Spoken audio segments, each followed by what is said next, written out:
السلام علیکم ورحمۃ اللہ وبرکاتہ۔ الحمدللہ میری پیاری بہنیں، ہم سب لوگ جو ہیں وہ آج لیکچر نمبر 6 چھٹے سیشن میں جو ہیں وہ پہنچ گئے ہیں الحمدللہ۔ آج کا جو ہمارا ٹاپک ہے وہ ہوگا سورہ بقرہ کی آخری 2 آیات انشاءاللہ تعالی۔ اس کے ساتھ ہی ہم سورہ بقرہ کی جو چیزیں ڈسکس کر رہے تھے وہ ہم آج تقریباً تھوڑی جو ہم نے ٹچ کی ہیں وہ کمپلیٹ کر لیں گے۔ تو ہم شروع کرتے ہیں۔ سبحان اللہ والحمد للہ، الصلاۃ والسلام علی رسول اللہ۔ رب اشرح لی صدری ویسر لی امری واحلل عقدۃ من لسانی یفقہوا قولی۔ والعصر ان الانسان لفی خسر الا الذین آمنوا وعملوا الصالحات وتواصوا بالحق وتواصوا بالصبر۔ اعوذ باللہ من الشیطان الرجیم، بسم اللہ الرحمن الرحیم۔ اس وقت ہم جو سورہ بقرہ کی آخری 2 آیات کو انشاءاللہ ڈسکس کرنے لگے ہیں، یہ ہم اپنی ڈسکشن کو تقریباً 4 حصوں میں ڈیوائڈ کرنے لگے ہیں۔ سب سے پہلے جو ہے ہم ان دونوں آیات 285 اور 286 جو طویل آیات ہیں سورت کی، ان کی فضیلت، ان کے فضائل ڈسکس کریں گے احادیث کی روشنی میں۔ اس کے بعد ہم آیت نمبر 285 کا ترجمہ اور اس کی مختصر تفسیر ڈسکس کریں گے۔ پھر 286 جو آخری آیت ہے اس کا ترجمہ اور تفسیر ڈسکس کریں گے، اور اینڈ پہ بائنڈ اپ کرنے کے لیے ہم ان دونوں کا جو ہے کنیکشن، جو ہم نے اپنے پچھلے لیکچرز کیے تھے اس کے ساتھ کیا کنیکشن بنتا ہے اس کو ڈسکس کریں گے انشاءاللہ تعالی۔ اللہ تعالیٰ خیریت سے ہمیں وہاں تک پہنچائے۔ تو سب سے پہلے سورہ بقرہ کی آخری 2 آیات 285 اور 286 کی ہم فضیلت دیکھ لیتے ہیں۔ نبی اکرم صلی اللہ علیہ وآلہ وسلم کی مختلف احادیث مبارکہ میں ہمیں یہ فضائل ملتے ہیں۔ ایک تو یہ کہ سورہ بقرہ کی یہ آخری 2 آیات عرش کے نیچے کے خزانوں میں سے عطا کی گئی تھی۔ نبی اکرم صلی اللہ علیہ وآلہ وسلم پر اللہ سبحانہ تعالیٰ نے اپنے عرش کے سائے کے نیچے سے، عرش کے نیچے کے خزانوں میں سے یہ 2 قیمتی آیات عطا کی تھیں۔ پھر یہ روایتیں ملتی ہیں کہ ان کے نزول کے وقت آسمان کا ایک خاص دروازہ کھلا تھا جو اس سے پہلے کبھی نہ کھلا تھا۔ اس کی ضمن میں ایک واقعہ بھی آتا ہے، ابن عباس رضی اللہ عنہ سے روایت ہے کہ ایک دن جبرائیل امین نبی اکرم صلی اللہ علیہ وآلہ وسلم کے پاس بیٹھے ہوئے تھے۔ انہوں نے اپنے سر کے اوپر ایک زوردار آواز یا کھٹکا سنا تو اپنا سر اٹھایا اور فرمایا، یہ آسمان سے پہلی مرتبہ ایک دروازہ کھلا ہے اور اس سے ایک فرشتہ نازل ہوا ہے۔ یہ جو فرشتہ زمین کی طرف نازل ہوا ہے اس سے پہلے کبھی نازل نہیں ہوا۔ اس فرشتے نے آ کر آپ صلی اللہ علیہ وآلہ وسلم کی خدمت میں سلام عرض کیا اور کہا، آپ صلی اللہ علیہ وآلہ وسلم کو 2 نوروں کی خوشخبری ہو۔ یہ 2 نور آپ صلی اللہ علیہ وآلہ وسلم ہی کو عطا کیے گئے ہیں، آپ سے پہلے کسی نبی کو نہیں دیے گئے تھے۔ ایک سورۃ الفاتحہ اور 2 سورہ بقرہ کی آخری 2 آیات۔ تو آپ صلی اللہ علیہ وآلہ وسلم ان دونوں میں سے جو حرف پڑھیں گے وہ آپ صلی اللہ علیہ وآلہ وسلم کو عطا کر دیا جائے گا۔ اور ہم نے ترجمے میں ڈسکس کیا تھا کہ اور آگے بھی دیکھیں گے کہ یہ دعائیہ کلمات ہیں، اس میں بہت دعا مانگی جاتی ہے۔ تو اللہ سبحانہ تعالیٰ نے ان کو نازل کرتے اتارتے ہی بتا دیا، اور کس کو بتایا جا رہا ہے؟ آپ صلی اللہ علیہ وآلہ وسلم پر یہ رحمت نازل ہو رہی ہے، اور ان کے وسیلے سے ہم پر بھی، کہ جو اس کو پڑھ کر جو دعا مانگو گے اللہ سبحانہ تعالیٰ بے شک قبول کریں گے انشاءاللہ تعالیٰ۔ اس کے بعد ہم دیکھتے ہیں آپ صلی اللہ علیہ وآلہ وسلم سے پہلے جو یہ آیات پہلے کبھی نہیں اتاری گئی تھیں اور عظیم ترین قرآن کریم کی آیات میں سے ہیں، تو بخاری شریف میں حدیث سے ہمیں مضمون ملتا ہے کہ ان کو رات کو پڑھ کر جو شخص سوئے گا اس کے لیے یہ کافی ہو جائیں گی، یعنی اس کی حفاظت کریں گی۔ تو اس حدیث کی روح سے ہمیں ان آیات کو حفظ کرنے کا بھی اشارہ ملتا ہے۔ اگر ہم اس کو اپنے معمولات میں شامل کرنا چاہتے ہیں، جو کہ اس روایت سے ہمیں پتہ چلتا ہے کہ یہ حفاظت کے لیے رات کو پڑھنی چاہیے، تو پھر ہمیں ان کو حفظ کر لینا چاہیے۔ اللہ تعالیٰ مجھے اور آپ کو توفیق دے کہ انشاءاللہ ہم ان کو حفظ کر لیں۔ ترمذی میں حدیث ہے، نعمان بن بشیر رضی اللہ عنہ سے روایت ہے، آپ صلی اللہ علیہ وآلہ وسلم نے فرمایا، اللہ تعالیٰ نے زمین و آسمان پیدا کرنے سے 2000 سال قبل، زمین و آسمان بنانے سے 2000 سال قبل ایک کتاب لکھی، اس میں یہ 2 آیات بھی لکھی۔ کائنات کے وجود سے بہت پہلے کی بات ہے یہ وہ 2 آیات پھر سورہ بقرہ کے اختتام پر نبی کریم صلی اللہ علیہ وآلہ وسلم پر نازل کی گئیں۔ تو یہ اس وقت یہ بنائی اللہ سبحانہ تعالیٰ نے آیات جب اس کائنات کا دور دور تک وجود نہیں تھا 2000 سال پہلے۔ اس سے اللہ سبحانہ تعالیٰ ان کو کتنا قیمتی یہ جو تحفہ یا خزانہ دیا ہے انسانوں کو، ہمیں یہ سمجھ آتی ہے۔ پھر ایک اور حدیث کا مضمون ہے، صحیح مسلم کی حدیث ہے، آپ صلی اللہ علیہ وآلہ وسلم اللہ سبحانہ تعالیٰ سے جب ملاقات کے لیے معراج شریف پہ تشریف لے کر گئے اور سدرۃ المنتہا پہنچے تو اللہ سبحانہ تعالیٰ نے آپ صلی اللہ علیہ وآلہ وسلم کو 3 چیزیں عطا کی تھیں۔ نمبر 1 5 نمازیں، نمبر 2 سورہ بقرہ کی آخری 2 آیات، اور نمبر 3 آپ صلی اللہ علیہ وآلہ وسلم کی امت کے لوگوں کو جہنم میں پہنچانے والے گناہ جو ہیں وہ ان کے معاف کر دیے گئے تھے، بشرطے کہ وہ شرک نہیں کریں گے۔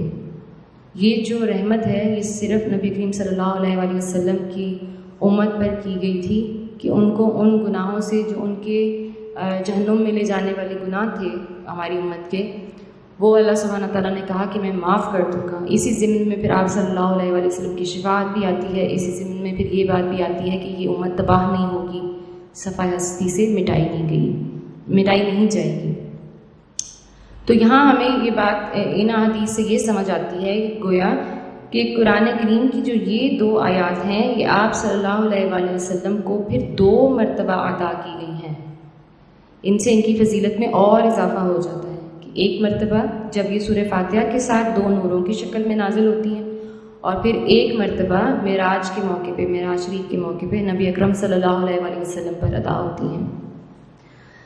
یہ بات سننے کے بعد اور یہ بات جب ہم پڑھ لیتے ہیں تو ہمیں حضرت علی رضی اللہ تعالیٰ عنہ کا ایک قول نظر آتا ہے۔ وہ فرماتے ہیں، میرا خیال نہیں کہ کوئی اسلام کی سمجھ بوجھ رکھتا ہو اور پھر آیت الکرسی اور سورہ بقرہ کی آخری آیات پڑھے بغیر سو جائے۔ یہ وہ خزانہ ہے جو تمہارے نبی اکرم صلی اللہ علیہ وآلہ وسلم کو عرش کے نیچے سے عطا کیا گیا تھا۔ تو ہمیں اس قول سے بھی معلوم ہوتا ہے کہ ہمیں اس کو اپنے روزانہ کے معمولات میں شامل کر لینا چاہیے، اور ہم ساتھ ہی دعا کرتے ہیں کہ اللہ تعالیٰ ہمیں اس کی توفیق دے۔ یہاں تک جو ہے ہم ان دونوں آیات کے فضائل مکمل کر لیتے ہیں۔ اب ہم آتے ہیں آیت نمبر 28، سیکنڈ لاسٹ آیت ہے۔ پہلے میں یہ آپ کے سامنے پڑھ دیتی ہوں اور پھر اس کا ایک ایک حصہ لے کے اس کا ترجمہ کروں گی، کیونکہ آیت لمبی ہے۔ اگر ہم پہلے پورا ترجمہ کر لیں گے اور پھر ایک ایک حصے کو اٹھائیں گے تو پھر ہم اگلے اور پچھلے حصے کو کنیکٹ نہیں کر پائیں گے۔ بسم اللہ الرحمن الرحیم۔ آمن الرسول بما انزل الیہ من ربہ والمؤمنون کل آمن باللہ وملائکتہ وکتبہ ورسلہ لا نفرق بین احد من رسلہ وقالوا سمعنا واطعنا غفرانک ربنا والیک المصیر۔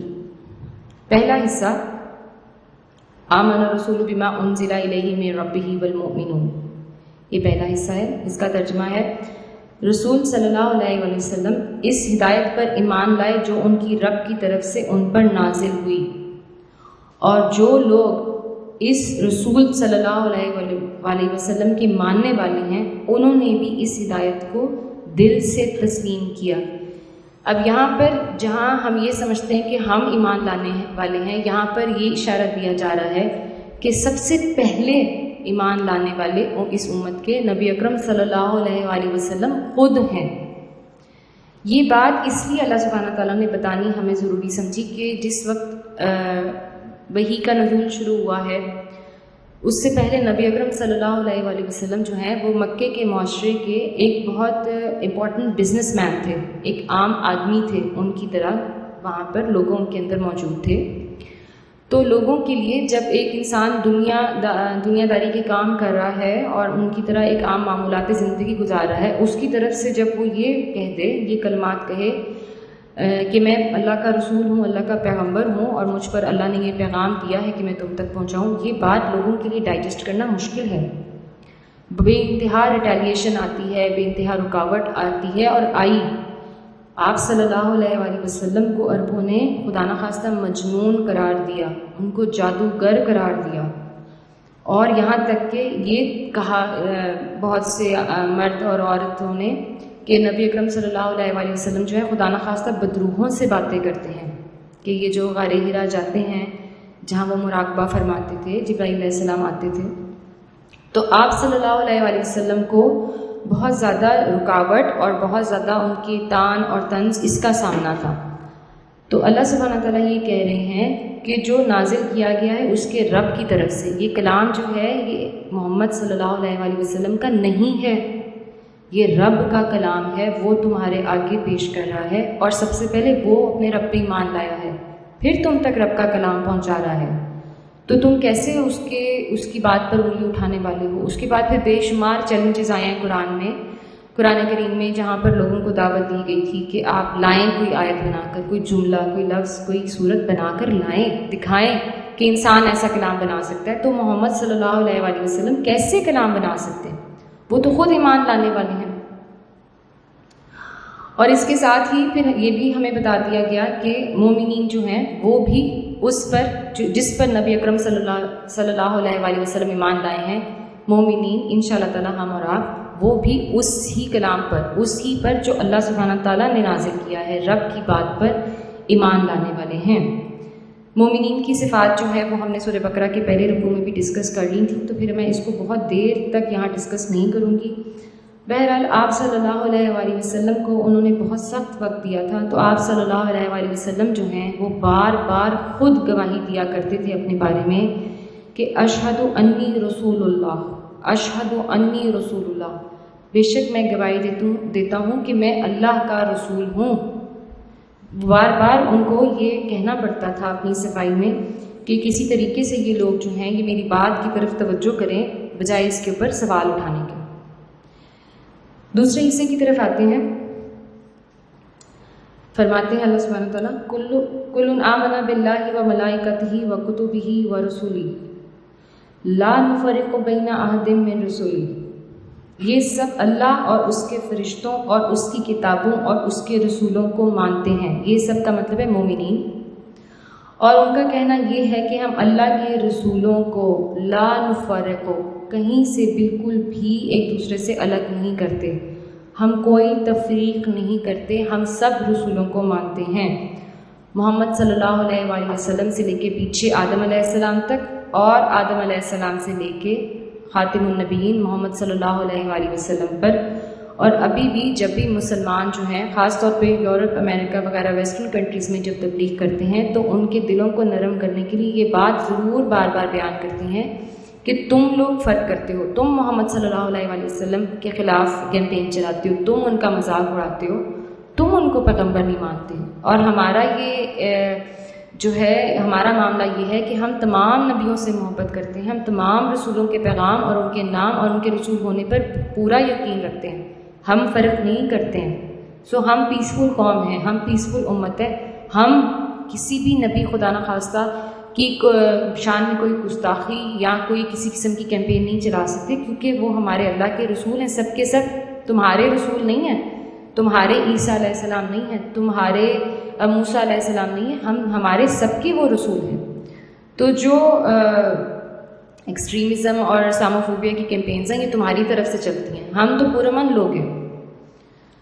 یہ جو آیت کا ٹکڑا ہے تقریباً یہ ایمان مفصل کا مضمون ہے، آلموسٹ مومنین کو یاد کرایا جا رہا ہے کہ تمہارا ایمان یہ ہے، اور ہمیں پڑھنے سے بھی جو ہے ریمائنڈر ہو جاتا ہے، ہمیں بار بار یاد اس لیے کرایا جاتا ہے کہ ہمیں یہ بات یاد آ جائے کہ مسلمان تمام تر آسمانی کتابوں کو صحیح مانتا ہے اور کہتا ہے کہ تمام تر کتابیں اللہ کا کلام ہے۔ ہم اس بات میں نہیں پڑھتے ہیں کہ تحریف کہاں ہے، چاہ جائے کہ کوئی جو ایجوکیشنل بحث نہ شروع ہو جائے علماء اور مفسرین کے درمیان دوسرے مذاہب کے، ادروائز ہم تورات جو ہے وہ اللہ کی کتاب ہے، زبور اللہ کی کتاب ہے، اور تمام مصحف اور انجیل، ہم بس اس کے آگے ہم بحث اپنے ایمان کے حوالے سے ہم نہیں کرتے، ٹھیک ہے۔ پھر مسلمان جو ہے ہم اپنے آپ کو یاد کرا رہے ہیں کہ تمام رسولوں کی رسالت پر بلا استثناء یا تفریق ہم ایمان لاتے ہیں، نو ڈفرنس، ہمارے لیے کوئی ڈفرینس نہیں ہے۔ خاص طور پر یہ بات ہم اپنے آپ کو بھی یاد کراتے ہیں، اور جن سے ہم بات کر رہے ہیں، جن پہ ہم دین کی تبلیغ کر رہے ہیں، ان کو بھی یاد کراتے ہیں کہ آپ صلی اللہ علیہ وآلہ وسلم پر یہ کلام اتارا گیا ہے ان کے اور ہمارے رب کی طرف سے، یہ ان کا خود بنایا ہوا یا ایجاد کرتا ہوا کلام نہیں ہے، ٹھیک ہے۔ مومنین جو ہے وہ ایمان مفصل کو جب ریسائٹ کرتے ہیں، جب پڑھتے ہیں تو اپنا تجدید ایمانی کرتے ہیں، ٹھیک ہے۔ وہی جو ہے وہ یہاں پہ اس آیت کے ٹکڑے میں ڈسکس کیا جا رہا ہے۔ آگے چلتے ہیں، وَقَالُوا، اور وہ کہتے ہیں، سمعنا وَأَطَعْنَا، ہم نے سنا اور ہم نے اطاعت کی۔ مومنین یہ کہہ رہے ہیں ہم نے سنا اور ہم نے اطاعت کی۔ تو سننے کے لحاظ سے انسانوں کی 3 قسمیں بنتی ہیں۔ اللہ سبحانہ تعالیٰ ہمارے آگے جو مضمون رکھ رہا ہے انسانوں کی پرفارمنس کا، انسانوں کے حالات کا، جو انسانوں نے سلوک کیا ہے اللہ کی شریعت کے ساتھ، اس حوالے سے سننے والوں کی 3 قسمیں بنتی ہیں۔ ایک وہ جو نہ سنتے ہیں، نہ اطاعت کرتے ہیں، وہ بے پرواہ ہیں اس بات سے کہ اللہ نے کیا فرمایا ہے اور رسول کیا فرما رہے ہیں۔ اور پھر ہم نے یہ دیکھا آیت نمبر 6 اور 7 جب سورہ بقرہ کی تھی کہ اتنی شدت اختیار کی ہے انہوں نے اللہ کی شریعت کے خلاف، اللہ کے کلام کے خلاف، کہ پھر دلوں پہ ان کی اللہ نے ہی مہر لگا دی تھی۔ یہ کفار ہیں، یہ کفار ہیں، ان کو کوئی فرق نہیں پڑتا کیا کہا جا رہا ہے، نہ سنتے ہیں اور پھر نہ اطاعت کرتے ہیں۔ دوسری جو کیٹیگری ہے وہ ہے سنتے ہیں اطاعت نہیں کرتے، سنتے ہیں اطاعت نہیں کرتے، اور ضرور جب یہ بات ہوتی ہے تو فوراً اللہ سے دعا کر لینی چاہیے کہ اللہ کبھی نہ کرے کہ ہم اس گروپ میں شامل ہوں۔ یہ تکبر کرنے والے ہیں اور کہتے ہیں سمعنا و عصینا، ہم نے سنا، اطاعت نہیں کرتے۔ ان کو قرآن پاک نے ان کو منافقین کے نام سے یاد کیا ہے۔ بہت سخت تکلیف دہ ان کی جو ہے وہ دین سے دشمنی رہی ہے، اور لیکن یہ کہ اللہ سبحانہ تعالیٰ نے ان کا پردہ نبی اکرم صلی اللہ علیہ وآلہ وسلم نے جاننے کے باوجود تقریباً غزوہ تبوک تک ان کا پردہ رکھا، سوائے اس کے کہ جن کی منافقت کھل کے سامنے آ گئی تھی۔ تو اس طرح کے لوگ آج بھی ہمارے درمیان موجود ہیں، اللہ کبھی نہ کرے کہ ہم اس میں شامل ہوں۔ سنتے ہیں، جانتے ہیں اللہ سبحانہ تعالیٰ کیا کہتے ہیں، سنتے ہیں اور جانتے ہیں کہ نبی اکرم صلی اللہ علیہ وآلہ وسلم نے کیا فرمایا ہے، اللہ کی شریعت کیا ہے، اللہ کے احکام کیا ہیں، اللہ کس کو حلال اور کس کو حرام کہہ رہا ہے، لیکن نہیں مانتے۔ وہی بات ہے، دنیا میں پڑے ہوئے ہیں، دنیا میں اتنے پھنس گئے ہیں اپنے انٹرسٹس کے اندر، دنیا کو حاصل کرنے کے اندر، دنیا میں اوپر سے اوپر جانے میں اتنے پھنس جاتے ہیں کہ نہیں اطاعت کرتے، ان کو کوئی فرق نہیں۔ وہ ان کا جواب یہ ہوتا ہے کہ دیکھی جائے گی، ایک بڑا عام سا جواب ہوتا ہے، جب اللہ بلائے گا تو دیکھی جائے گی، نعوذ باللہ۔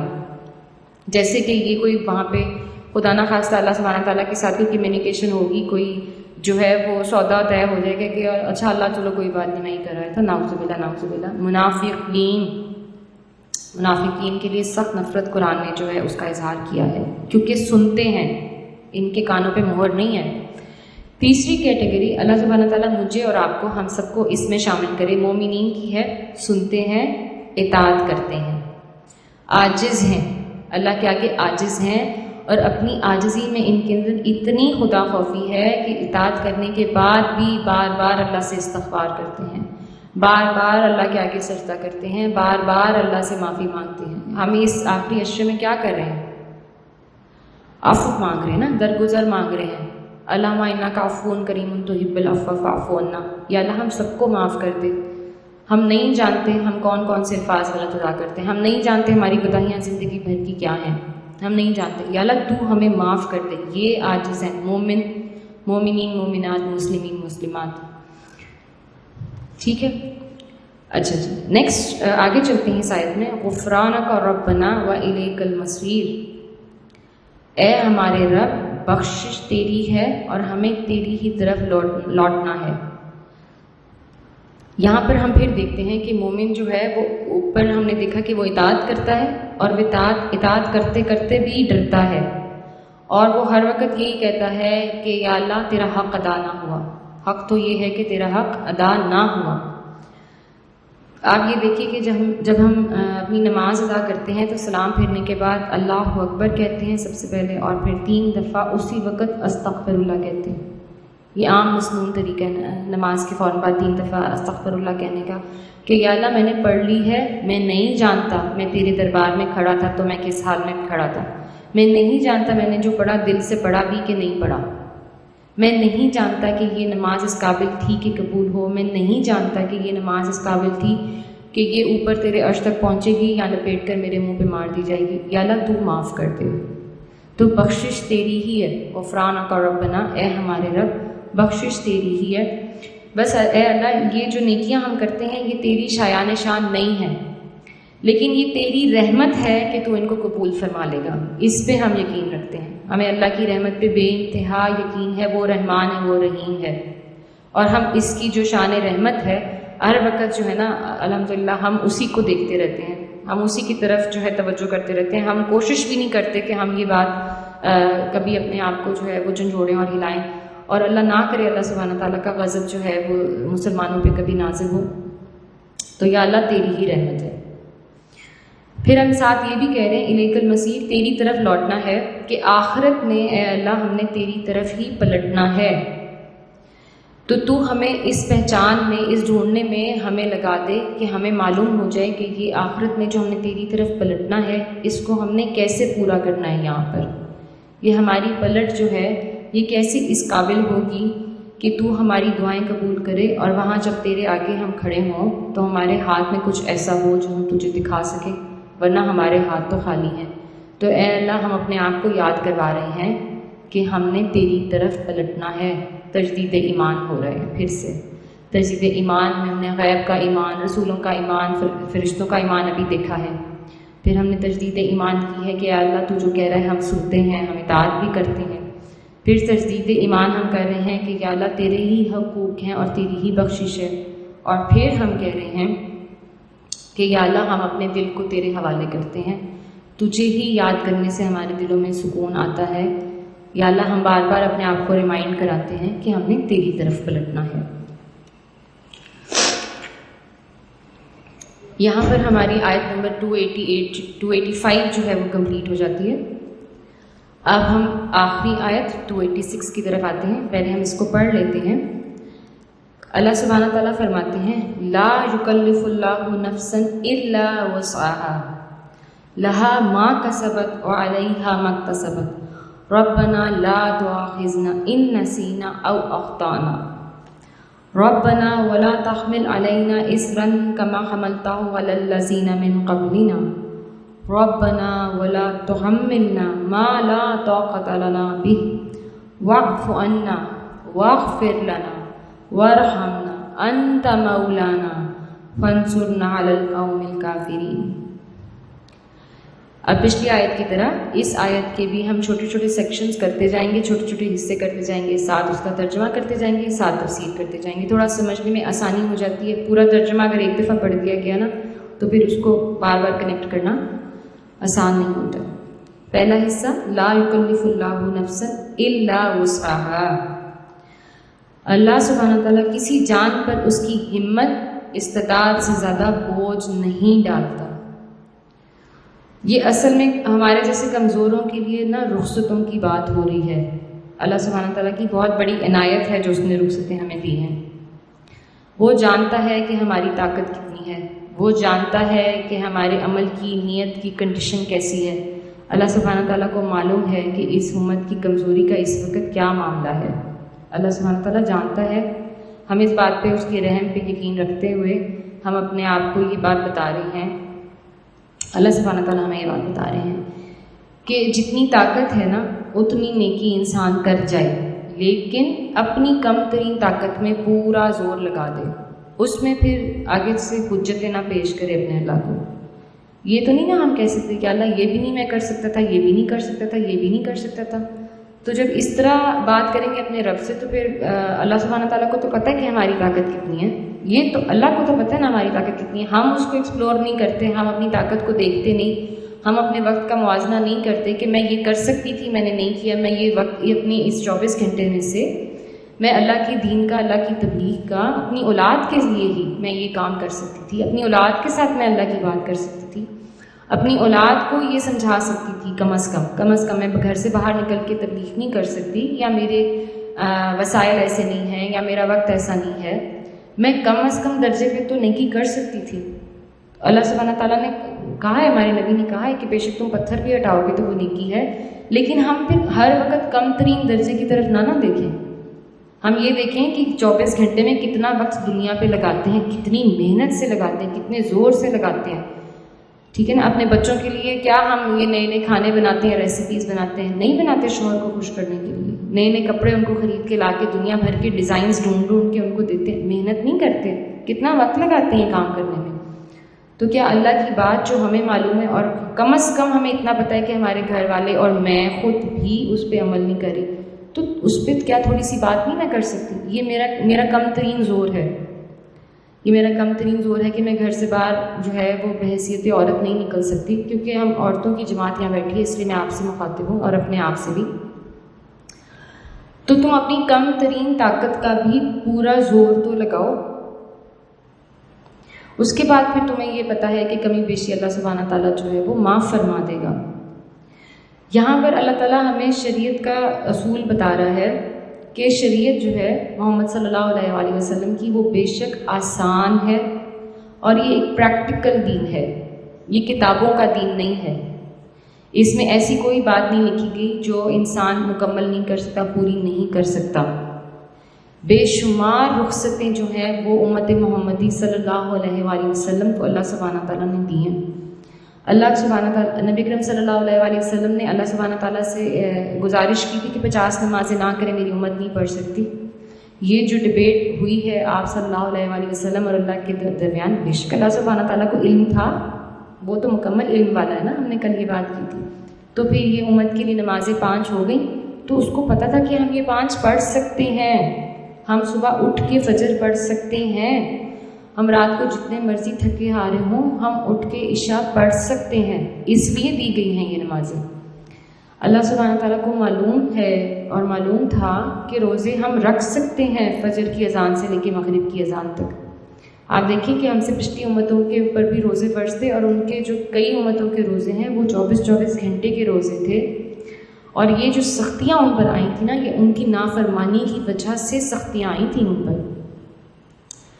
اللہ تعالیٰ ہم پر رحم فرماتا ہے کہ ہم اپنے نبی کی بات پر اور اپنے اللہ کی شریعت کی اتنی نافرمانی کرتے ہیں، لیکن ہمارا روزہ وہی ہے فجر سے لے کے مغرب تک کا. اتنی آسانیاں ہمیں دی ہیں کہ سفر میں ہماری نماز کو چھوٹا کر دیا گیا ہے. مقصد پیچھے کیا ہے کہ پڑھ لو، مت چھوڑو. نمازیں ہمیں اکٹھی کرنے کی بھی اجازت ہے کچھ مقامات پر. پڑھ لو، چھوڑو مت. یہ تمہارے کم از کم تمہاری جو اٹینڈنس ہے اپنے رب کے آگے نمازوں کی وہ لگ جائے، چاہے تم نے 2 فرض ہی کیوں نہیں پڑھے. تو تم یہ مت کہو کہ نہیں میں پھر یہ 2 بھی نہیں پڑھ سکتا تھا، میں وضو نہیں کر سکتا تھا، دور دور تک پانی نہیں تھا، اللہ نے کہا تیمم کر لو. اب تم یہ کیسے کہہ سکتے ہو کہ اتنی بڑی زمین ہے اللہ کی اور میں تیمم بھی نہیں کر سکتا تھا؟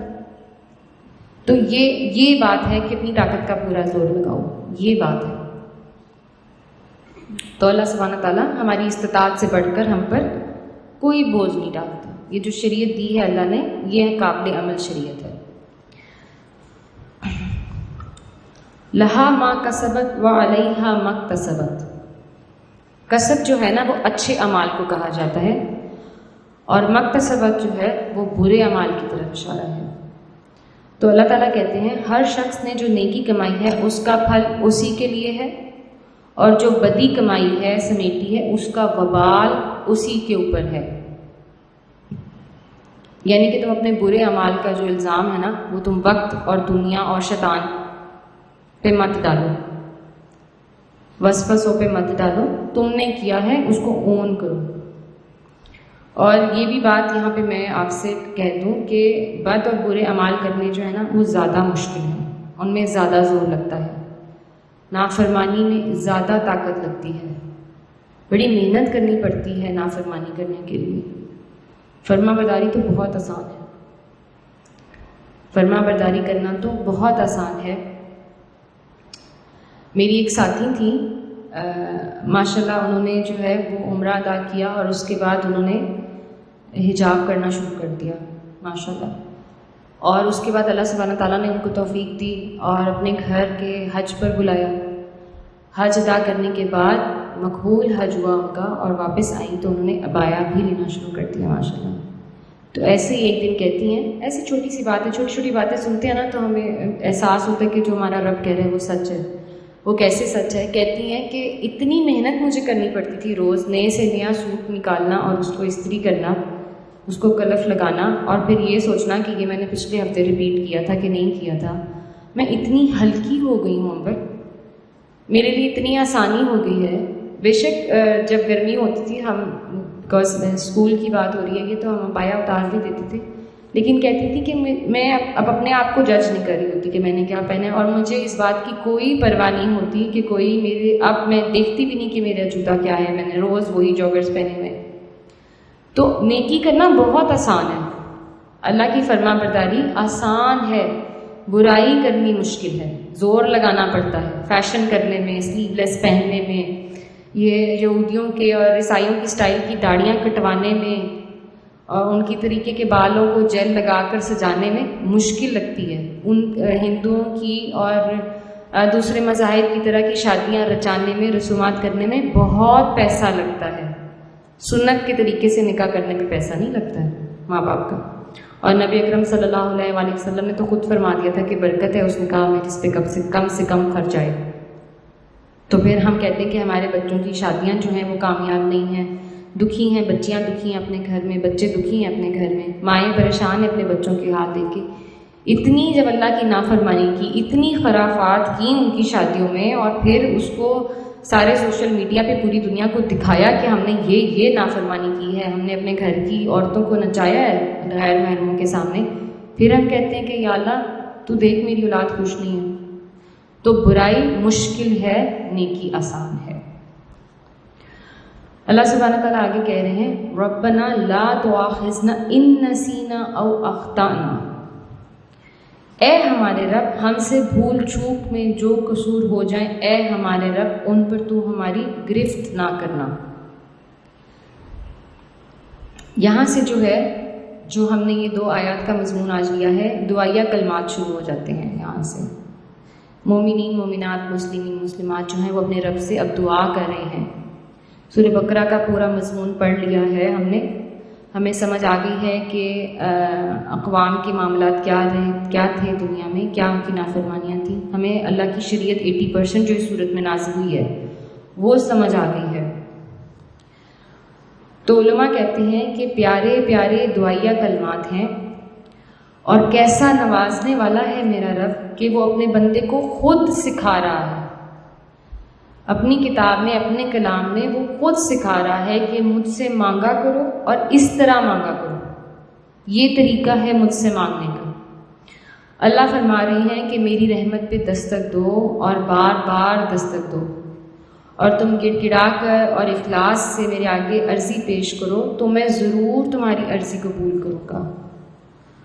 کیسی گائیڈنگ پاور ہے، گائیڈر ہے نا، ہم نے رب کی صفات میں پڑھا تھا، گائیڈر ہے ہمارا اللہ، جو ہے گائیڈ کرتا ہے، ٹھیک ہے۔ یہ گائیڈر جو ہے یہ انگلش میں اس طرح ہمیں صرف سمجھ نہیں آئے گی، یہ ہمارا اللہ ہے، ہماری رہنمائی کر رہا ہے، ہمیں خود بتا رہا ہے کہ یہ جو دعا ہے، اس دعا میں جسمانی، روحانی، انفرادی، اجتماعی، دینی، دنیاوی، تقریباً ہر قسم کی سعادتوں، نعمتوں کے لیے جو ہے وہ انسان التجا کر رہا ہے اپنے رب کے آگے۔ اتنی اچھی اور جامع دعا ہے، اور اسی لیے نبی کریم صلی اللہ علیہ وآلہ وسلم نے اپنی احادیث مبارکہ میں فرمایا تھا کہ یہ عرش کے خزانوں کے نیچے سے ہے، کیونکہ انسان کو جامع دعا سکھا دی گئی۔ پھر صحابہ نے اصرار کیا ہمارے لیے کہ آپ ضرور اس کو حفظ کریں، اس کی جو ہے وہ ترغیب دی، تو ہم یاد کر لیں اور اس کو پڑھیں، اس کو اپنے معمولات میں شامل کریں، اور پھر دیکھیں اللہ کی کتنی رحمتیں آتی ہیں۔ ایک حدیث کا مضمون ہے کہ جب بندہ کہتا ہے اے ہمارے رب ہمارا مواخذہ نہ کرنا، اگر ہم بھول گئے یا ہم سے خطا ہو گئی، یعنی جب یہ دعا کا حصہ پڑتا ہے تو اللہ تعالیٰ فرماتا ہے قد فعلت، میں نہیں کروں گا، میں تمہارا مواخذہ نہیں کروں گا۔ تو ہمیں کتنی دفعہ دن میں اس کو دہرانے کی ضرورت ہے، ربنا لا تؤاخذنا، اللہ سبحانہ تعالیٰ ہمیں نہ کھڑا کر اس دربار میں جہاں پہ ہمارے پاس تیرے سوالوں کے جواب نہیں ہیں۔ اللہ سبحانہ تعالیٰ نہ کھول ہمارا ایمان نامے، نہ اس پوری کی جو کائنات کی مخلوقات یہاں کھڑی ہیں ان کے سامنے ہماری کتابیں نہ کھول، کچھ نہیں ہے ہمارے پاس تجھے دکھانے کے لیے، اور ان کے دیکھنے سے جو ہماری شرمندگی ہونی ہے ہم فنا ہو جائیں گے اس شرمندگی میں۔ تو اے ہمارے پیارے رب تو ہماری گرفت نہ کر۔ بے شک بندہ جو ہے اللہ کا وہ جان جان کے تو نافرمانیاں نہیں کرتا، لیکن اللہ سبحانہ تعالیٰ ہمیں معاف کرے جو بھی بھول چوک ہے، بھول چوک کا لفظ استعمال ہو رہا ہے، بھول چوک سے مومنین سے جو خطا ہوئی ہے، مومنین کی دعا پڑھ رہے ہیں نا ہم، بھول چوک سے جو ہم سے خطا ہوئی ہے یا اللہ اس کو بھی معاف کر۔ دعا کا اگلا حصہ ہے ربنا ولا تحمل علینا اصرا کما حملتہ علی الذین من قبلنا، اے ہمارے رب ہم پر وہ بوجھ نہ ڈال جو تو نے ہم سے پہلے لوگوں پر ڈالے تھے۔ دوبارہ سے ہم جب قبلینا کی بات کرتے ہیں نا تو ہمیں بار بار یاد کرایا جاتا ہے کہ تم پر رحمت تمہارے نبی کی دعاؤں کی وجہ سے ہے، تم ان اعمال میں بدعمالیوں میں نافرمانیوں میں مت پڑنا جو تم سے پہلے کی امتوں میں تھی۔ اور قرآن کریم میں بار بار انسان کو یاد کرانے کے لیے کتنے ہی انبیاء، کتنے خاص طور پر 6 اقوام کا ذکر آتا ہے، 6 انبیاء کا ذکر آتا ہے بار بار۔ ہم دعا میں اب یہی کہہ رہے ہیں کہ یا اللہ پچھلی اقوام والا جو بوجھ ہے تو ہم پہ نہ ڈال، ہم کمزور ہیں، ہم تجھ سے پہلے ہی دعا کر رہے ہیں کہ ہم سے بھول چک جو ہو رہی ہے اس کو معاف کر دے، تو ہم پر بوجھ نہ ڈال۔ لیکن اللہ سبحانہ تعالیٰ نے آزمائشیں تو دی ہیں نا انسان کو جانچنے کے لیے، ایسے تو نہیں ہے کہ ایک جو ہے وہ پھولوں کا رستہ ہے دنیا اور آپ اس میں سے گزر کے آرام سے نکل جائیں گے اور پھر آگے آپ پیش ہوں گے اللہ کے آگے اور اللہ کہیں گے تو پاس ہے۔ اس طرح تو نہیں ہے، اس طرح تو پھر ہم میں سے کسی میں سے، آپ میں سے، اوپر نیچے میرے میں سے کسی میں فرق کیا رہ جائے گا؟ ہم میں سے سب میں سے جو فرق ہے اور جو اعلیٰ ترین درجے کے صالحین شہداء ہیں، ہم میں ان میں آنے والے لوگوں میں اللہ تعالیٰ ہمیں ان اعلیٰ مقام والے سابقون الاولون میں شامل کرے۔ ہم میں اور ان میں پھر کیا فرق ہے کہ اللہ اگر ٹیسٹ نہیں کرے گا تو ہم ٹیسٹ پر پورے اتریں گے کیسے؟ اگر سب اچھا ہے کا نعرہ جو ہے وہ مسلمانوں پہ لگا دیا جائے تو پھر کیا ہے دنیا؟ پھر احتساب کی طرف۔ اس لیے آزمائش بھی رکھی جاتی ہے اللہ کی طرف سے کہ اس آزمائش جو ہے اس پہ انسان پورا اترے، اور ہر دم ہم اس آزمائش میں سے ناکام ہونے کی یا اس سے پناہ مانگے کہ اللہ ہم اس میں ناکام نہ ہو جائیں۔ ایک تو یہ بات، اور دوسرا یہ بھی اس دعا میں یہاں پر ہم کہہ رہے ہیں اللہ تعالیٰ سے کہ اے اللہ ہمیں ایسی شریعت نہ دے جو ہم پر بھاری پڑے، یعنی تو نے جو ہمیں رخصتوں والی شریعت دی ہے یا اللہ ہمیں اس پہ ہی ہم عمل کر لیں تو یہ ہمارے لیے آسان ہے، یا اللہ اس کو ہمارے لیے مشکل اس کو نہ بنا، ہمارے لیے کوئی ایسی سختی ایسے امتحان دنیا میں نہ ڈال۔ بے شک اس وقت جس دور سے ہم گزر رہے ہیں، بے شک ہم ایک مسلمان ملک میں بیٹھے ہوئے ہیں، لیکن اس دور میں ایسے مسلمان ملک میں بیٹھنا بھی، دین پر چلنا بے انتہا مشکل، کانٹوں دار جھاڑیوں والا رستہ کتنا مشکل ہے ہم سب جانتے ہیں، کتنا مشکل ہے اپنی بیٹیوں کے سروں پہ دوپٹے ڈالنا ہم جانتے ہیں، اتنا وہ فیشن کی دوڑ میں لگی نہیں ہے، ٹھیک ہے۔ اور ہم بھی جس وقت سے گزر آئے ہیں، اپنے بچوں کو سمجھانا کہ تم نے کس طرح کی محفل مجلس میں بیٹھنا ہے، اور ان کے جو ہاتھ میں یہ جو سب سے بڑا فتنہ ہے اس وقت موبائل فون کا، اس میں سے ہم نے ان کو کس طرح بچانا ہے، بہت مشکل ہے بے شک اس وقت دین پر چلنا، لیکن شریعت ہماری آسان ہے، شریعت ہماری مشکل نہیں ہے، اللہ کے جو احکام جو حدود ہیں وہ مشکل نہیں ہے۔ ابھی ہم نے جیسے ذکر کیا تھا کہ پریکٹیکل ہیں، تو اے اللہ تو ہماری شریعت بھاری نہ کر دے ہم پر کہ ہم پر اس سے عمل نہ ہو سکے، ایسے احوال ہمارے نہ ہو جائیں، ایسے ہمارے ارد گرد کے حالات ایسے نہ ہو جائیں کہ ہمارے بچوں کو خدا نخواستہ نوکریوں کے لیے داڑیاں کٹوانی پڑیں۔ یا اللہ ہمارے اوپر سے بوجھ اتار دیں۔ ربنا ولا تحملنا ما لا طاقت لنا به، جس بوجھ کو اٹھانے کی طاقت ہم میں نہیں ہے اے اللہ وہ تو ہم پر مت رکھ۔ ایسا نہ ہو آزمائشوں کے انبار میں بوجھ میں ہم پھسل جائیں، یا ہمارا ایمان جو ہے، جو ہمارا کمزور سا ایمان ہے وہ بہہ جائے، یا اللہ ہم دین پر عمل کرنے سے خدا نخواستہ بدگمان ہو جائیں، یا اللہ ایسا بوجھ تو ہم پر نہ ڈال۔ ابھی اللہ تعالیٰ نے ہمارے اوپر اتنی نرمی کی ہوئی ہے تو ہم جو ہے وہ ہر حکم اس کا پورا نہیں کر سکتے۔ ذرا سی اسلام کی سختی ہم پر آ جاتی خدا نخواستہ، جیسے ہمارے نبی صلی اللہ علیہ وآلہ وسلم کے ساتھیوں نے سختیاں اٹھائی ہیں، وہ جو گرم تپتی ریت پہ ان کو گھسیٹا گیا ہے، وہ جو کوئلوں پہ ان کو لٹایا گیا ہے، وہ جو ان کی اولادوں کو ان کے سامنے ڈال دیا گیا ہے گرم کڑھائیوں کے اندر، جو ان کے ساتھ زیادتی ہوئی ہے مکہ کے دور میں بھی اور اس کے بعد کے دور میں۔ طائف والوں نے نبی اکرم صلی اللہ علیہ وآلہ وسلم کی ذات پر خود کتنا ظلم کیا کہ فرشتوں کو آنا پڑ گیا کہ نبی کریم صلی اللہ علیہ وآلہ وسلم کی بوند نہ گر جائے خون کی زمین پر۔ وہ سختیاں پڑھتے ہیں ہم، سیرت پڑھتے ہیں ہم، قرآن کریم کی تمام آیات، وہ سختیاں ان لوگوں نے برداشت کی۔ ہم سے تو سردی میں اٹھ کے وضو ہم کرنے فجر کے لیے، وہی بہت بڑی بات ہے۔ گیزر کا گرم پانی نہ آ رہا ہو تو دل کانپ رہا ہوتا ہے کہ جرابیں اتارنی ہے کہ کیا کرنا ہے۔ ایسے ہے نا، ایسے ہے نا، یہ اتنی سی آزمائش ہم سے برداشت نہیں ہوتی۔ میں بھی اس میں شامل ہوں، آپ بھی، ہم سب اس کا حصہ ہیں اس آزمائش کا۔ اتنا کمزور ہے معاملہ اس وقت ہمارے ایمان کا۔ اور جو آپ سوچیں جو غیر مسلم ممالک میں رہتے ہیں ہمارے بہن بھائی، ان کے ساتھ کتنا مشکل ہے۔ بہنوں کے ساتھ باہر سڑکوں پہ کیا سلوک ہوتا ہے، کیسے ان کو صرف حجاب لینے پہ مارا پیٹا جاتا ہے، اور خود وہ کووڈ کے نام پر جو ہے وہ 3 سال سے اپنا منہ ڈھک کے پھر رہے ہیں ماسک لے کے، لیکن جب ہماری بہنیں نقاب کرتی ہیں تو وہ ان کو گراں گزرتا ہے۔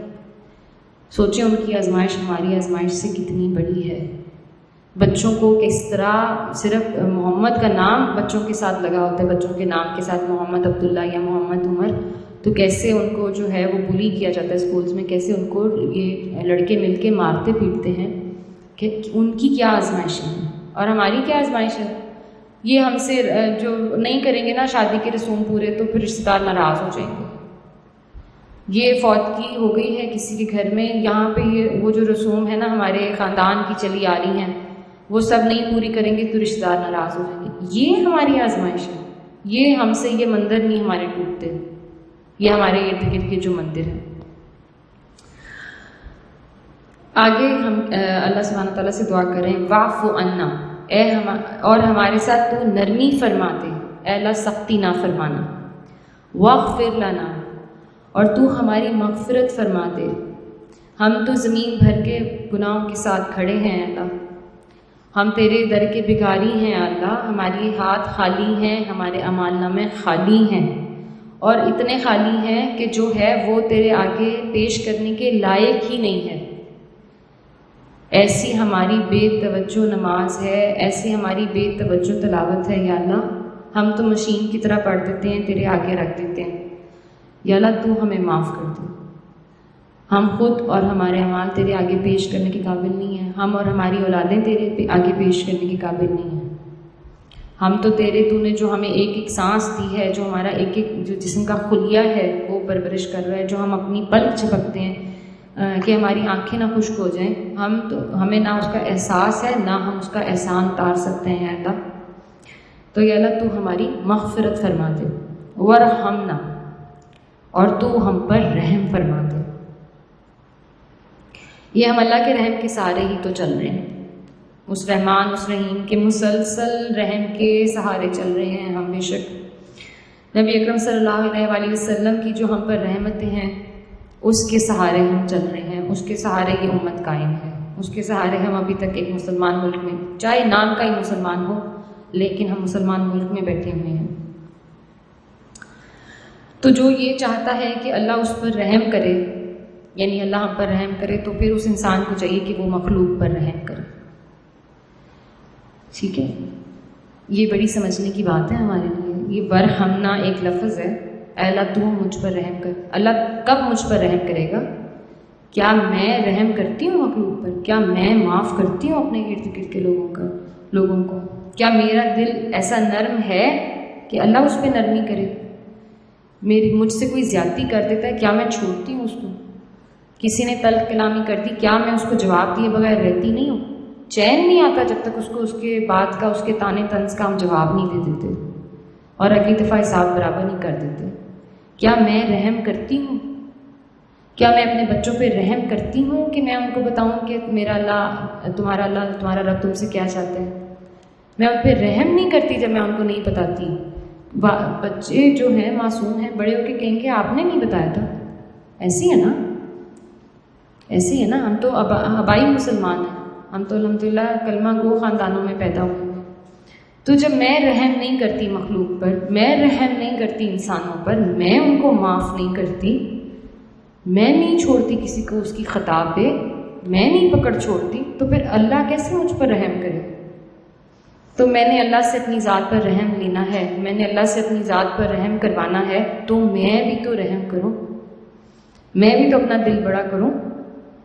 اللہ کی رحمت کا دروازہ کھولنا ہے۔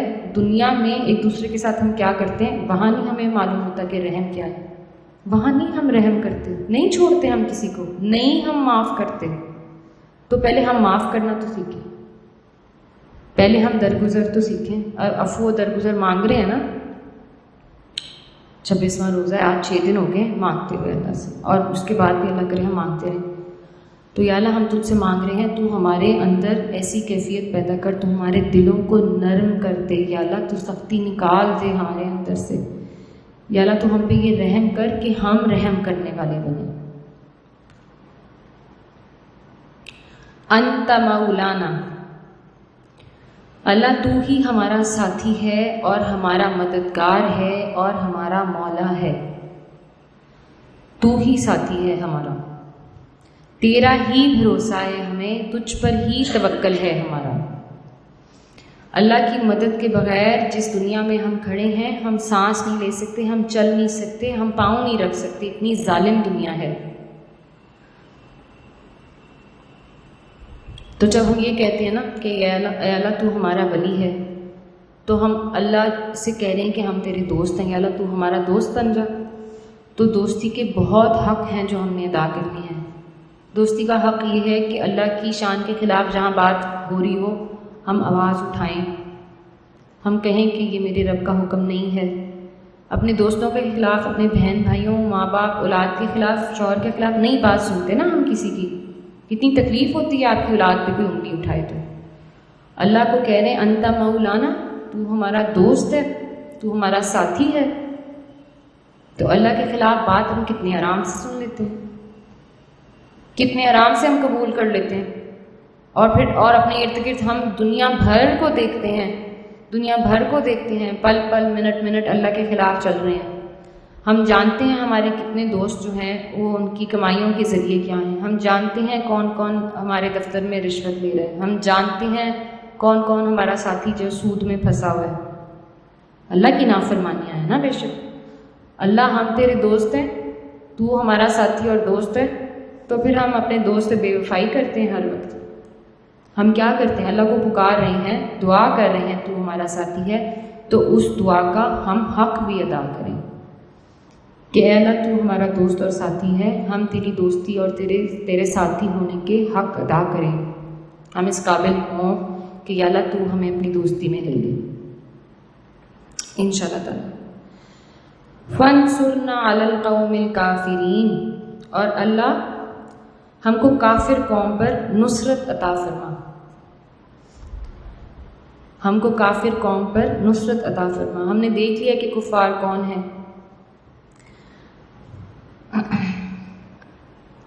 ہمارا ایمان اور کردار جو ہے اے اللہ تو ایسا بنا دے کہ ہم علم اور عمل میں پختہ ہو جائیں، اور کافروں پر اے اللہ ہم غالب آ جائیں۔ جو ہم نے دین کی، ہم نے اپنے ایمان کی کیفیت کو کمزور کر دیا ہے، جو ہم ہر دم ان سے ڈرتے ہیں، جو ہم ہر دم ان کے روب اور غلبے کی وجہ سے اے اللہ تیری حکم عدولی کرتے ہیں، جو ان کو خوش کرنے کے لیے اے اللہ تیری نافرمانی کرتے ہیں، اس میں وہ سب چیزیں آ جاتی ہیں. تو ہمیں نصرت دے، تو ہمیں غالب کر، تو ہمیں غالب کر کہ ہم ان سے مت دبیں، تو ہمیں غالب کر کہ ہم پوری دنیا پر تیرے دین کا ڈنکا بجائیں، تو ہمیں غالب کر کہ ہمیں ان کے جو سٹینڈرڈز ہیں، کفار کے جو سٹینڈرڈز ہیں ماڈرن ہونے کے اور ایجوکیٹڈ ہونے کے، ہمیں ان کی طرف نہ دیکھنا پڑے. کیونکہ آج کل ہمارے معاشرے میں جو سب سے بڑا نافرمان ہے وہی ماڈرن ہے، اور جو نماز پڑھتا ہے وہ تو دقیانوسی ہے، وہ تو بیکورڈ ہے.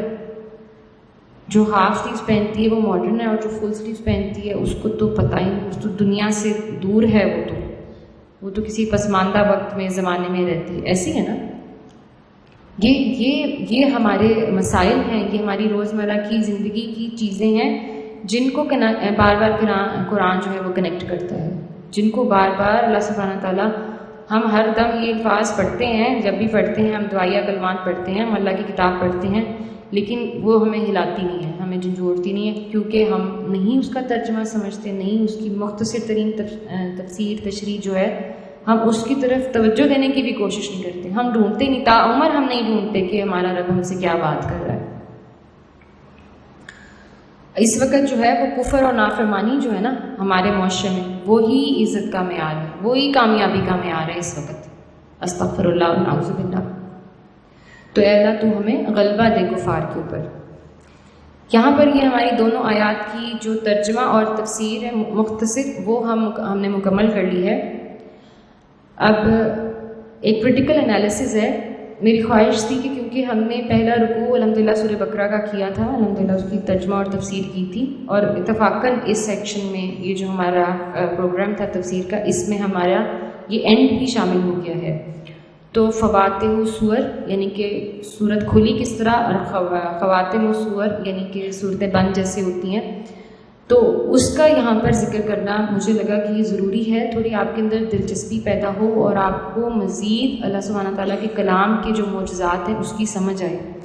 یہ جو صورتیں ہیں نا یہ شہروں کی طرح ہیں، اور شہروں کے ارد گرد دیواریں ہوتی ہیں، ڈیفینسو دیواریں ہوتی ہیں. تو کسی شہر کا یا قلعے کا جو ڈیفینس ہے نا، جو اس کو بچانا ہے دشمنوں سے، وہ تبھی پورا ہوتا ہے جب دیوار ایک سرے سے شروع ہوتی ہے اور دوسرے سرے پہ بند ہو جاتی ہے. صورتوں کا بھی یہی معاملہ ہے. اس کے علاوہ یہ بات نوٹ کریں کہ ہر صورت جو ہے وہ ایک مکمل خطبہ ہے اللہ سبحانہ تعالیٰ کا. ہر صورت میں اللہ سبحانہ تعالیٰ جو مضمون ہم سے جس پہ بات کر رہے ہیں وہ الگ الگ مضمون پورا مکمل ہے. یعنی کہ جو دنیاوی کتابیں ہم پڑھتے ہیں اس میں اگر آپ نے چیپٹر 1 کے بعد چیپٹر 10 پڑھ لیا ہے تو آپ لاسٹ ہو جائیں گے، گم جائیں گے، آپ کو سمجھ ہی نہیں آئے گی کہ بیچ میں رائٹر کیا بات کر رہا تھا، کس چیز کا بیان ہوا تھا، کیا کہا گیا تھا. 1 سے 10 پر چلے کے کچھ سمجھ نہیں آئی، بیچ میں 2 سے لے کے 9 تک سب چھوڑ دیا. ٹھیک ہے، یا 1 نہیں پڑھا اور لاسٹ پڑھ لیا. ٹھیک ہے. قرآن کریم کا یہ معجزہ ہے، اللہ سبحانہ تعالیٰ کی جو تمام صورتیں ہیں وہ اپنے اندر پورا مکمل مضمون رکھتی ہیں. سورہ اخلاص پڑھ لیں، پورا مضمون ہے، ساتھ اس کی کسی اور صورت کو پڑھ کے اس کا مطلب سمجھنے کی ضرورت نہیں ہے. سورۃ العصر چھوٹی صورت، سورہ کوثر چھوٹی ترین جو صورتیں ہیں یہ، ان کو خود پڑھ لیں، ان کا ترجمہ پڑھ لیں. ہم کہیں پر بھی کنفیوز نہیں ہوتے کہ میں جب تک سورہ بقرہ، سورہ آل عمران اور نساء نہیں پڑھوں گی تو مجھے سورہ اخلاص نہیں سمجھ آئے گی، یا اماں پارے کی جو چھوٹی صورتیں نہیں سمجھ آئیں گی. ایسا نہیں ہے. اللہ سبحانہ تعالیٰ کا اتنا بڑا معجزہ، بے شک اس کے معجزات جتنے بھی قرآن کے ڈسکس کیے جائیں اتنے ہی کم ہیں، لیکن یہ ایک بیان کا بہت عظیم انداز ہے اللہ تعالیٰ کا کہ ہم سے ہر صورت میں کچھ خطبات اللہ سبحانہ تعالیٰ نے فرمائے ہیں، اور آخر میں اللہ تعالیٰ اپنے خطبے کے پھر نتیجے پر بھی پہنچتے ہیں. بالکل اسی طرح جیسے ہم کسی کلاس روم میں کوئی لیکچر شروع کرتے ہیں تو لیکچر شروع کرنے سے پہلے ایک انٹروڈکشن لکھتے ہیں، ایک شروع کا بیانیہ ہوتا ہے جو ہر استاد دیتا ہے کہ آج ہم یہ کریں گے. ٹھیک ہے، جیسے چھوٹے بچوں کو بتایا جاتا ہے آج ہم ایڈیشن کریں گے، یا بڑوں کو بتایا جاتا ہے کہ آج ہم فلسفی کا یہ ٹاپک ڈسکس کریں گے. لیکچر پورا ہو جاتا ہے، لیکچر کے آخری جو 2-3 لمحات ہوتے ہیں بڑے طریقے سے جو پروفیسر صاحب ہیں جو لیکچر دے رہے ہیں وہ اپنے پورے ٹاپک کو کلوز کرتے ہیں اور وہ بتاتے ہیں، ایک سمری پیش کرتے ہیں، ایک مرکزی مضمون اور اس کا تجزیہ پیش کرتے ہیں کہ یہ ہم نے کرنا تھا، یہ ہم نے کیا، آج ہمارا یہ ٹاپک مکمل ہو گیا.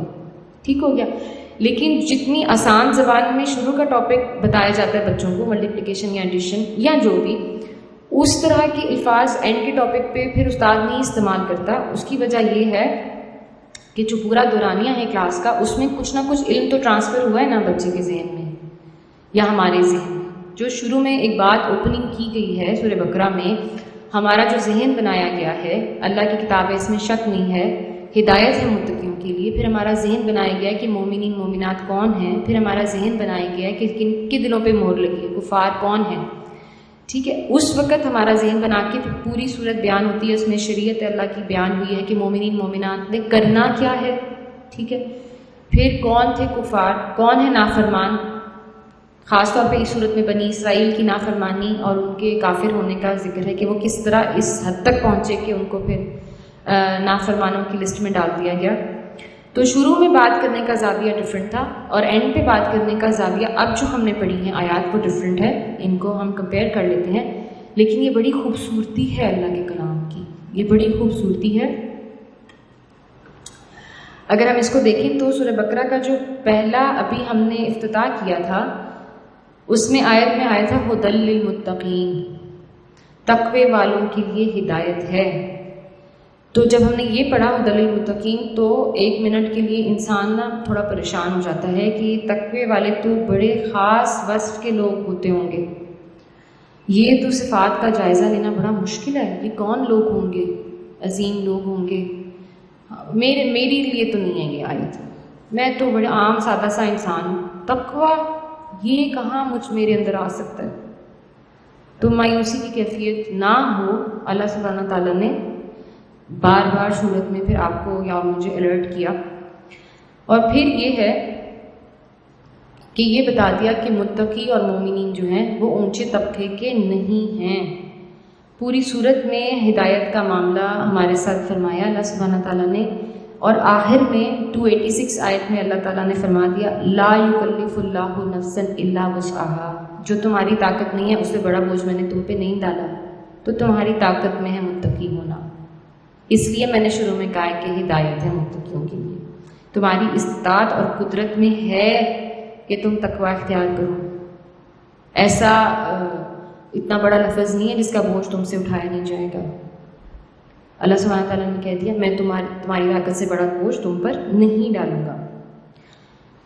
پھر ایک صفت آئی ابتدائی آیت میں الذین یؤمنون بالغیب، یہ ہم نے پڑھا تھا، یعنی کہ ایمان والے ایمان لاتے ہیں غیب پر اور کتابوں پر جو ان سے پہلے آئیں، اور آپ صلی اللہ علیہ وسلم پر آئی کتاب جو، اور ان سے پہلے کے رسولوں پر جو آئی کتاب کتب وغیرہ، اس پر ایمان لاتے ہیں.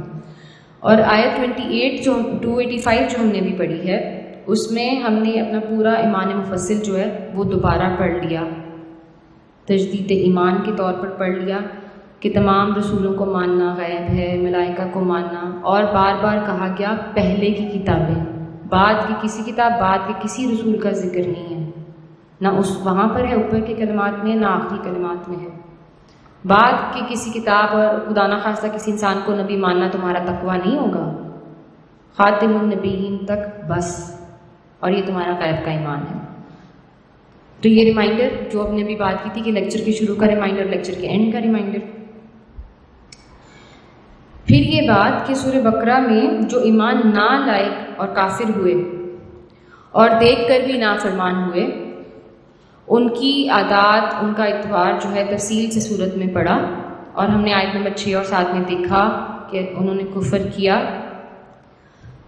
تو 286 آیت میں اللہ سبحانہ تعالیٰ نے ہمیں دعا سکھائی ربنا ولا تحمل علینا اصرا کما حملتہ علی الذین من قبلنا، اے اللہ ایسا بوجھ نہ ڈال جو پچھلی قوموں پر ڈالا تھا، وہ تو بوجھ نہیں اٹھا سکے تھے، ہمیں ان کی طرح مت بنا کہ ہم پہ دلوں پہ مہر لگ جائے. اس آیت کو یہاں کلوز کر دیا ہمیں دعا سکھا کے کہ اللہ نے مہر لگائی ہے کفار کے دلوں پہ، تو تم دعا کرو کہ تم پر یہ بوجھ نہ آئے. پھر شروع کی آیات میں آیا تھا وَبِالْآخِرَةِ هُمْ يُوقِنُونَ، اور متقی جو ہیں وہ آخرت پر ایمان رکھتے ہیں. تو آخر میں 286 آیت میں ہی دعا آ گئی ہے ربنا لا تؤاخذنا ان نسینا او اخطانا، اے اللہ ہمیں مت پکڑ لینا اگر ہم بھول جائیں، ہم نے آخرت میں یا اللہ تیرے آگے پیش ہونا ہے، تو ہماری بھول چوک معاف کر دے۔ یہ ہمارا نتیجہ ہے، آخرت پر ایمان کا نتیجہ ہے کہ ہم اللہ سے یہ دعا مانگ رہے ہیں۔ اگر ہمارا آخرت پر ایمان نہیں ہو، استغفر اللہ تعالیٰ خاصہ نعوذ باللہ، تو پھر یہ پوری زندگی بیکار ہے، پھر ہم جو چاہیں کریں، پھر جو سب کر رہے ہیں، جو دوسرے انسان بنی ہوئے انسان جو اس دنیا پہ کر رہے ہیں، جو ان کے دل میں آ رہا ہے وہ کر رہے ہیں، ان کو یقین نہیں ہے، ان کو کانسیپٹ ہی نہیں ہے ان کے آگے کہ ہمارا امتحان ہے، ہمارا ٹیسٹ ہے۔ ایسے ہی ہے نا، آپ اگر کسی کلاس میں اناؤنسمنٹ کر دیں شروع میں ہی کسی سلیبس کو شروع کرتے ہوئے کہ نہ اس کا کوئی ٹیسٹ ہوگا، نہ آپ سے سوال جواب ہوگا، کوئی آنسر کویشچن سیشن نہیں ہوگا، کوئی انٹرسٹ ڈیولپ نہیں ہوگا، جہاں مرضی کس مرضی یونیورسٹی میں کس مرضی ایج گروپ آف اسٹوڈنٹس میں، بچوں میں بڑوں میں تجربہ کر کے ہم دیکھ لیں، جب شروع میں اگر یہ کہہ دیا جاتا ہے کہ اس کا کوئی ٹیسٹ نہیں، آپ سے کوئی سوال نہیں ہوگا، آپ کو کچھ نہیں پوچھا جائے گا، نہ آپ کی کوئی ریویژن ہوگی، ٹھیک ہے، کچھ نہیں، آپ نے سننا ہے۔ دیکھیں آدھی سے زیادہ کیا 90% کلاس سوئی بھی رہے گی، اس کو کوئی فرق نہیں پڑے گا کہ بولنے والا کیا بول رہا ہے، آئیں گے بیٹھیں گے شاید اپنی اٹینڈنس لگوانے کے لیے، اور اگر خدا نخواستہ اٹینڈنس کا صفحہ نہیں لگتا اس کلاس کے اندر تو پھر وہ حاضری بھی گئی، وہ جو سونے والے ہیں وہ بھی نہیں آئیں گے، ٹھیک ہے نا۔ یہ ایک عام جو دنیاوی مثال ہے وہ دیکھیے آپ کو سمجھایا ہے اور اپنے آپ کو بھی سمجھایا ہے۔ تو یہ ہمارے اللہ پہ یقین اور اللہ سے ہم نے آخر میں ہم کلام ہونا ہے، اس کے آگے پیش ہونا ہے، اس کا معاملہ ہے۔ پھر شروع میں آ گیا کہ کفار قوم پر ہدایت بند ہو گئی ہے اور مہر لگا دی اللہ تعالیٰ نے، تو ہم اینڈ پر اپنے لیے دعا کر رہے ہیں، فانصرنا علی القوم الکافرین۔ ابھی ہم نے یہ دعا پڑھی ہے نا، دعا کا اینڈ ہم نے پڑھا ہے، تو اللہ سے ہم مدد مانگ رہے ہیں کہ وہ جو مہر لگنے والا معاملہ ہے دلوں پہ، آنکھوں پہ، کانوں پہ، اے اللہ نہ وہ ہمارے ساتھ ہو اور نہ ہم ان کے غلبے تلے آئیں، نہ ہم ان کے تابع ہوں خدا نخواستہ۔ یہ دونوں دعائیں، وہ اوپننگ تھی، یہ بتایا گیا تھا کہ اللہ کیا معاملہ کر رہا ہے کفار کے ساتھ، اور یہاں پہ کلوزنگ ہے۔ اور یہاں پر کچھ مفسرین جو ہیں وہ جب یہ دعا کی تفسیر کرتے ہیں فانصرنا علی القوم الکافرین، تو وہ یہ کہتے ہیں کہ جو نصر کا فانصرنا کا لفظ ہے نا، وہ بڑی مصیبت اور بڑی جنگ، اور کفار کا لفظ جو ہے وہ بڑا سخت لفظ ہے۔ مسلمان اگر اس کو ڈیٹیل سے دیکھیں تو یہ وہی کفار ہیں وہ جو شدید نافرمانی میں اللہ کی مبتلا ہیں۔ آج کل کے ممبر پہ بیٹھے ہوئے لوگوں کو نہیں ایک دوسرے پر کفر کے فتوے لگانے چاہیے۔ ہم کہیں سے بھی نہیں جانتے کہ اللہ کا اور انسان کا کیا معاملہ ہے، اور اس کی نماز پڑھنے کا طریقہ اور میرے نماز پڑھنے کا طریقہ اور میری عبادت کا اور اس کی عبادت کا طریقہ کیسے، خدا نخواستہ استغفر اللہ، مہر لگا دی ہے کفار کے دلوں پہ، اتنی سخت بات جو ہے وہ رب فرما رہا ہے، تو ہم کیوں کہیں کسی مسلمان پر انگلی اٹھا کر کہ یہ تو کافر ہو گیا، نعوذ باللہ۔ ہم کیوں چاہیں انسان کا نرم دل، مسلمان کا نرم دل جو ہے اس کو یہ نہیں چاہنا چاہیے وہ اپنے مسلمان بھائی کو کے لیے یہ مانگے کہ اللہ اس کے دل پہ مہر لگا دے۔ تو اس طرح کے جو خیالات ہیں، الفاظ ہیں، ان سے ہمیں بچنا چاہیے۔ ہر وقت تبلیغ کا کام کریں، نرمی کی زبان استعمال کریں، نرمی سے پیش آئیں، مت لوگوں پہ انگلی اٹھائیں، اپنے اعمال کی فکر کریں، اپنے اعمال کی فکر کریں۔ کسی کی اصلاح کرنی ہے نرم الفاظ سے کریں، اس طرح نہ ڈانٹے بچوں کو جو مسجد میں آتے ہیں کہ وہ پھر اگلی دفعہ آنا ہی چھوڑ دیں۔ اگر ان کی آپ نے صدر کی اصلاح کرنی ہے بچیوں کی، یا کسی بچے کو کہنا ہے کہ تم ٹوپی پہن لو، یا اس کو کہنا ہے کہ تم داڑھی رکھ لو، اس سختی سے اس کو ہم ڈانٹ دیتے ہیں، اس سختی کے ساتھ ہم پیش آتے ہیں اپنی ینگ جنریشن کے ساتھ کہ وہ دروازے سے نکلتے ہوئے کہہ دیتے ہیں کہ ہم تو نہیں آئندہ آ رہے، یہ تو باجی بہت ڈانٹتی ہیں، یہ تو قاری صاحب بہت ڈانٹتے ہیں۔ تو اللہ سبحانہ تعالیٰ جو ہے مجھے اور آپ کو یہ دعائیں پڑھنے کی توفیق دے، ان کو یاد کرنے کی توفیق دے انشاءاللہ تعالیٰ۔ اب ہم اپنے دعاؤں کے کارڈ کی طرف آ جاتے ہیں۔ قیمتی اذکار کا کارڈ نکال لیں پلیز۔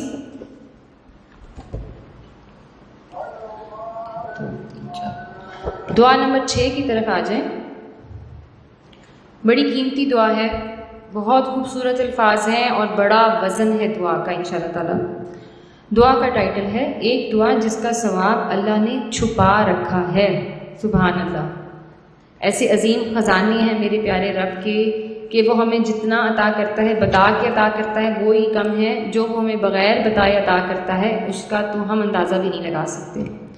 تو دعا پڑھ لیتے ہیں۔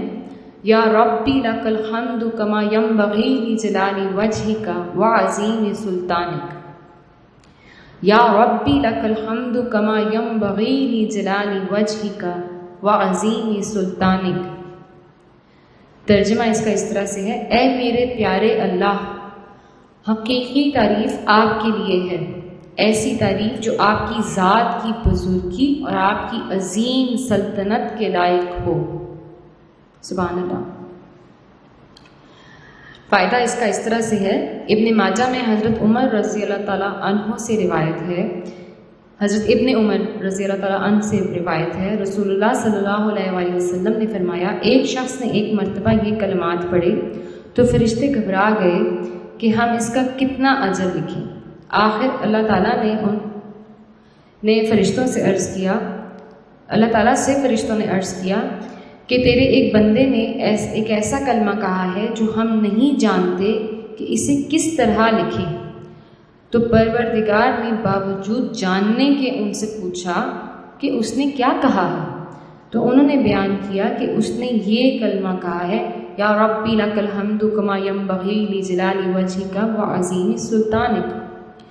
تو اللہ سبحانہ تعالیٰ نے فرمایا، تم یوں ہی اسے لکھ لو، میں خود اسے اپنی ملاقات کے وقت اس کا اجر دے دوں گا۔ سبحان اللہ۔ تفسیر ابن کثیر میں جو ہے وہ یہ روایت بیان ہوتی ہے۔ اللہ سبحانہ تعالیٰ ہمیں اس کو یاد کرنے اور بار بار اس کو پڑھنے کی توفیق دے انشاءاللہ تعالیٰ۔ مجلس سے اٹھنے کی دعا پڑھ لیتے ہیں۔ سبحانک اللہم و بحمدک نشہد ان لا الہ الا انت نستغفرک و نتوب الیک۔ سبحان ربک رب العزۃ عما یصفون وسلام علی المرسلین والحمد للہ رب العالمین۔ السلام علیکم ورحمۃ اللہ وبرکاتہ۔